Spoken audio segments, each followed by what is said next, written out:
Somebody told me about an accident where the driver of the car broke her neck. The person was driving on a highway and was hit from behind, lost control of the vehicle, and ran right into the wall in the median. The driver was transported to a trauma center. She had a hang something fracture. Hang on for a moment and I'll explain what a hangman's fracture is, how it happens, and what can be done about it.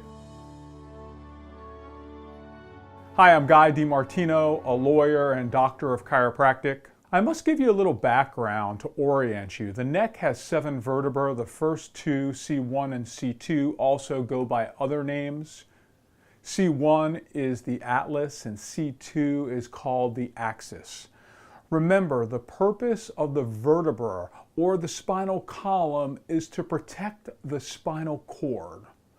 A hangman's fracture is a fracture of C2, and because the vertebra breaks, it can slip forward relative to the vertebra beneath it.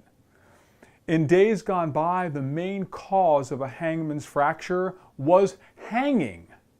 Nowadays, the main cause are car accidents when the car stops quickly, like in our example, hitting a barrier wall.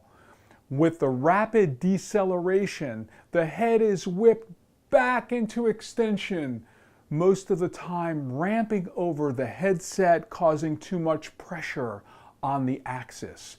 The mechanism is the same as hanging, hence the name hangman's fracture. The concern regarding these fractures would be injury to the spinal cord or injury to the vertebral arteries, which are arteries that go up the vertebra.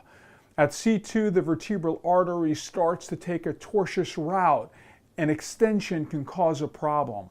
Luckily, if the fracture is stable, the chance of spinal cord injury is low because this area of the spinal canal has a lot of room.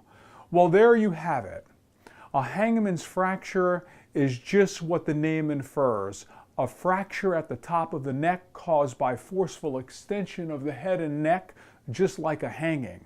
If you have any questions about a broken neck after an accident, you can always give me a call. I am Guy DiMartino, meeting you at the intersection of law and medicine. Have a great day.